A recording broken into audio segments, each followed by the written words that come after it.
আমেনা বললো, আমি তো কখনো সুগন্ধি মাখি না। আপনি বিশ্বাস হলে দেখে মুখে থুতু তাদের সামনে ফেললো, পুরো ঘরটা যেন মেশকে সুগ্রাণ হয়ে গেল। সুবহানাল্লাহ। বাবা শুধু তাই নয়, আমি যখন রাস্তায় বের হই তখন আমি দেখি আকাশের গাছপালাগুলো আমাকে সালাম দেয়। সুবহানাল্লাহ। প্রথম আমার ভয় লাগতো, কি হচ্ছে আমার সাথে? আমার স্বামী মারা গেছে, জিন্দা আমার উপর ভয় করবে নাকি, এরকম ভয় পেতাম।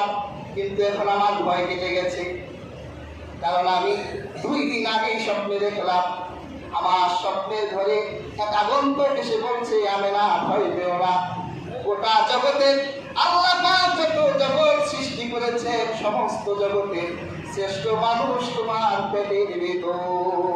সুবহানাল্লাহ। তখন থেকে আমার ভয় কেটে গেছে। আগে এই মরুভূমির পথ দিয়ে হাঁটলে পাথরগুলো গরম হয়ে যেত, পা রাখতে পারতাম না। এখন আমি সেই গরম পাথরের ভেতর পা রাখলে দেখি কে যেন ঠান্ডা বরফ বিছাই দিয়েছে। সুবহানাল্লাহ। আরবের এই শক্ত পাথরগুলো আমার জন্য তুলার মতো নরম হয়ে যায়। আমি যখন পানি আনার জন্য কুয়ার কাছে গিয়ে দাঁড়াই, আগে রশি দিয়ে কুয়ার নিচ থেকে পানি উঠাতে হতো, কষ্ট হতো। এখন কুয়ার সামনে দাঁড়ালে দেখি কুয়ার ভিতর থেকে পানিগুলো পলকায়া পলকায়া আমার হাতের সামনে চলে আসে। সুবহানাল্লাহ। পানিগুলো আমাকে বলতে হবে না, কষ্ট করে এত দূর এসেছো কেন? তুমি যদি আমাদের ডাকতে, আমরা তো তোমার বাড়ি গিয়ে তোমার মশক ভরে দিতাম। সুবহানাল্লাহ। এই যে এত ক্রেডিট আমেনা, এটা কি আমেনার কারণে না রাহমাতুল লিল আলামিনের কারণে? রাহমাতুল লিল আলামিন। আমেনা তখনই বিশ্বাস করেছিলেন তার পেটের ভিতরে মহামানব আছে। 570 খ্রিস্টাব্দে 12ই রবিউল আউয়াল সোমবার সুবহে সাদেক রাসূলুল্লাহ জন্মরাত্রে আমেনা বলেন, সুবহে সাদেকের কিছুক্ষণ আগে আমার পেটে একটু ব্যথা অনুভব হলো। এর আগে আমার প্রসবের কোনো অভিজ্ঞতা ছিল না, একা ঘরে ঘুমায়া আছি, একটু ব্যথা। হঠাৎ করে দেখলাম আমার চোখের ভিতর ঘুম এসে গেল। আমি স্বপ্নের ভিতর দেখতে পেলাম খেজুর গাছের মতো লম্বা লম্বা কয়েকজন নারী আমার ঘরে ঢুকেছে, আমার চারদিকে বেষ্টন করে আছে। আমার কাছে মনে হলো যেন আব্দে বানাতের কন্যারা আমার ঘরে ঢুকেছে। এরপর নজর করলাম, দেখলাম পূর্ণিমার আকাশে একটা ঝলঝলের চাঁদ উঠেছে। সবাই সেই চাঁদ পাওয়ার জন্য আগ্রহী। দুনিয়ার সবগুলো ঘরকে হতাশ করে আমার জীর্ণ শীর্ণ ভাঙ্গা কুটিরে সেই পূর্ণিমার চাঁদটা নেমে গেল আমার বুকের ভিতর।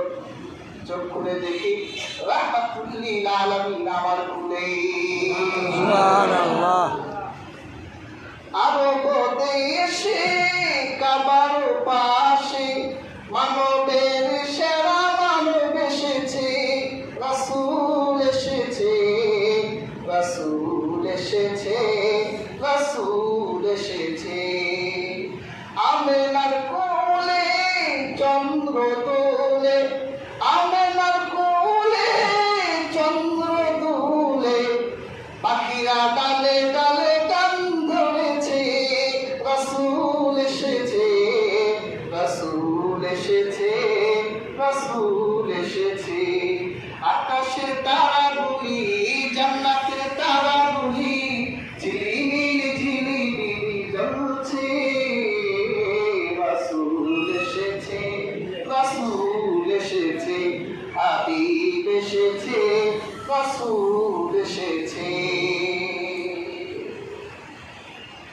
পৃথিবীর প্রত্যেকটি কাব্যে কবিতা রাহমাতুল লিল আলামিন হয়েছেন। সুবহানাল্লাহ। কাজী নজরুল সবচেয়ে বেশি রাহমাতুল লিল আলামিনকে নিয়ে লিখেছে। কাজী নজরুল বলেন, তোরা দেখে যা আমেনা মায়ের কোলে, মধু পূর্ণিমার সেটা চাঁদ দোলে। তোরা দেখে যা আমেনা মায়ের কোলে, উষার কুলে যেন রানা রবি দোলে। কুল মাখলুকে আজি ধ্বনি ওঠে, কে এলো ওই, কে এলো ওই, কালিমা শাহাদাতের বাণী ঠোঁটে, কে এলো ওই। বলে দরুদ ফেরেশতা বেহেশতের সব দুয়ার খুলে, তোরা দেখে যা আমেনা মায়ের কোলে, মধু পূর্ণিমার সেটা চাঁদ দোলে। তোরা দেখে যা আমেনা মায়ের কোলে। বাংলা সাহিত্যে একজন রাসূল প্রেমী কবি ছিলেন কাজী নজরুল ইসলাম। আমি চিন্তা করলাম, জসিমউদ্দিন আমাদের পল্লী কবি, উনি কি রাসূলুল্লাহকে নিয়ে কিছু লেখেন? উনি তো গ্রাম গঞ্জ নিয়ে লিখেছেন। খুঁজে দেখলাম তিনি বিখ্যাত একটি নাম রাসূল লিখেছেন। তিনি লিখেছেন, কাজী নজরুল ইসলাম লিখেছেন, রাসূল নামে গেলো মদিনায়, রাসূল নামে ওরে আকাশের ওই চন্দ্রকে রে, ওরে কে আনলো দুনিয়ায়, রাসূল নামে। গলেতে তো ছবির মালা, কে চলে ওই কামলিওয়ালা রে, ওরে আমার বুকের দরজা পাড়ায়, তারে ডেকে নিয়ে আয়, রাসূল নামে গেলো মদিনায়। এইভাবে দুনিয়ার যত কাব্য দেখবেন, আমার রাসূল সব কাব্যের কবিতায় স্থান পেয়েছেন। পেয়ার হাজরিন, আমার আল্লাহ সৃষ্টি জগৎকে ধন্য করে এই 12 রবিউল আউয়াল সুবে সাদিকের সময় আমরা গর্ভ থেকে দুনিয়ায় এসেছে। আল্লাহর ফেরেশতারা এক মুহূর্ত দেরি করলো না, আমেনার হাত থেকে রহমাতুল লিল আলামিনকে তুলে নিলেন। ইতিহাস কিতাবে এসেছে, এরপর রাসূলুল্লাহকে নিয়ে এই ফেরেশতারা আল্লাহর যত সৃষ্টি আছে সমস্ত সৃষ্টির কাছে গেলেন। গিয়ে বললেন, সমস্ত সৃষ্টির কাছে গিয়ে বললেন, এই যে রহমাতুল লিল আলামিন, এই জন্যই তো আমার রাসূলকে গাছে চিনত, মাছে চিনত, এমনকি জঙ্গলের হরিণীও আমার রাসূলকে চিনত। ওই যে ছোটবেলায় ফেরেশতারা সমস্ত মাখলুকাতের সাথে আমার রাসূলের পরিচয় করাই দিলেন। আব্দুল মুত্তালিব তখন তওয়াফরত অবস্থায় ছিলেন, দৌড়ায় তার কাছে তাদের দাসী গেল, গিয়ে বলল, আব্দুল মুত্তালিব, তোমার সন্তান আব্দুল্লাহ করে এক পুত্র সন্তান পূর্ণিমার চাঁদের মতো সুন্দর জন্মগ্রহণ করেছে। আব্দুল মুত্তালিব এবং খুশি হলেন, রহমাতুল লিল আলামিনকে নিয়ে কাবার সামনে দাঁড়িয়ে দীর্ঘ সময় আল্লাহর কাছে দোয়া করলেন। এরপর আল্লাহর হাবিবকে নিয়ে আয়োজন। আল্লাহর হাবিব রহমাতুল লিল আলামিনের 7 দিন বয়স হয়ে গেল। 7ম দিনে আকিকা করে নাম দেয়। আমেনা আগে থেকেই রাসূলুল্লাহর নাম জানতেন।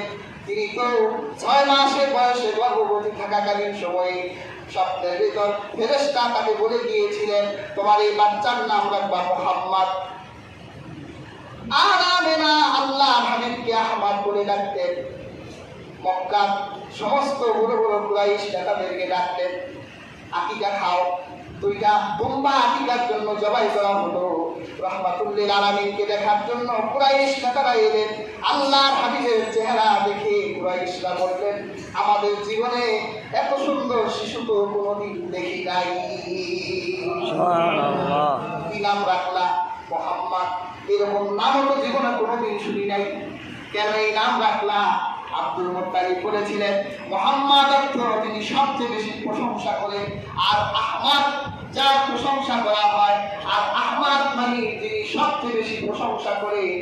আব্দুল মুত্তালিব বলেছিলেন, আমি ভবিষ্যৎবাণী করলাম আমার এই নাতির সম্মান গোটা দুনিয়ায় ছড়াই পড়বে। সুবহানাল্লাহ। তাই তো হলো, পৃথিবীর যতদূর পর্যন্ত রাসূলুল্লাহর রিসালাত, ততদূর পর্যন্ত রাসূলুল্লাহকে সবাই ভক্তি আর শ্রদ্ধা করে দরুদ এবং সালাম পাঠায়। সুবহানাল্লাহ। এই বরকতের রাসূলকে যে পেয়েছে সেই ধন্য হয়েছে, সেই বরকত পূর্ণ হয়ে গেছে। তা আমরা সেই বরকতের রাসূলের জন্য এই মজলিসে বসলাম। আমরা কি বিশ্বাস করি না যে আমরাও বরকতপূর্ণ হয়ে গেলাম? হ্যাঁ। দুনিয়ায়ও বরকত পাওয়া যায়, আখিরেও বরকত পাওয়া যাবে। আমিনা পেয়েছে, হালিমা পেয়েছে, দুধ পান করাতে 2.5 বছরের জন্য রাসূলুল্লাহকে নিয়েছিলেন এবং বরকত পেলেন 5 বছর রাখলেন। কিচ্ছু ছিল না হালিমা, সব হয়ে গেল হালিমা। এত আজিম শান একজন নবী আমরা পেয়েছি। আমাদের নবীজির মাথা চুল থেকে পায়ের তালু পর্যন্ত প্রত্যেক অঙ্গ প্রত্যঙ্গ ছিল বরকতপূর্ণ। সুবহানাল্লাহ। একটা দৃষ্টান্ত দিই, তারপর দোয়া করে দিচ্ছি। রাসূলুল্লাহ ছোট্ট বয়সে চোখ উঠল। আমাদের চোখ উঠে না? চোখ উঠলে চোখে ময়লা জমে।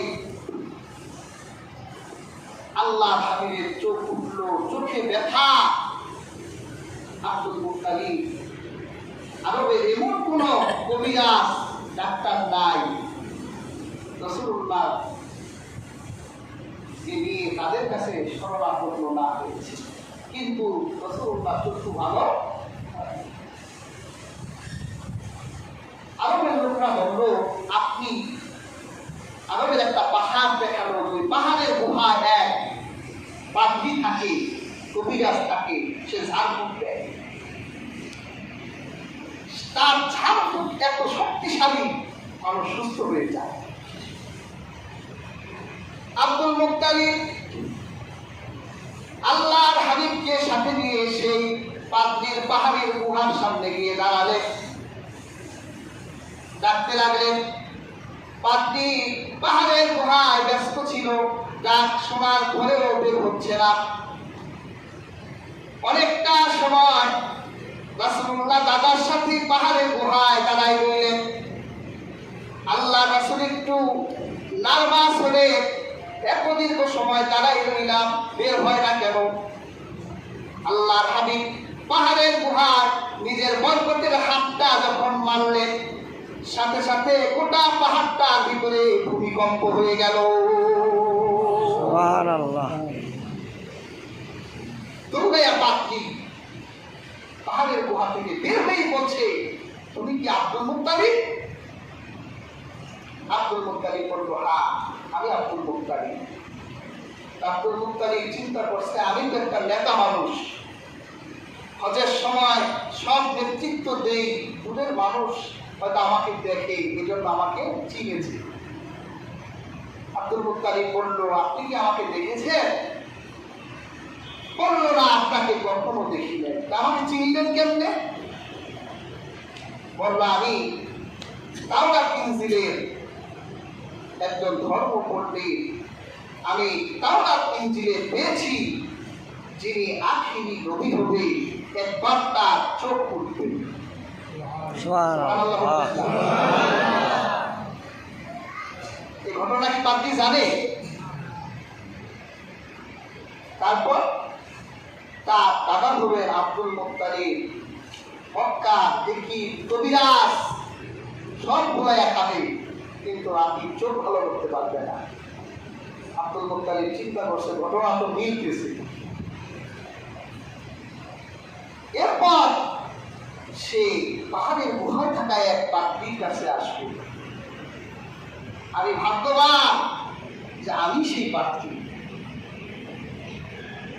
পাত্রী ব্যস্ত থাকবে, বের হবে না। আখিরি নবী পাহাড়ের গুহার ভিতরে নিজের হাতটা যখন মারবে, পুরো পাহাড়টা কম্পন সৃষ্টি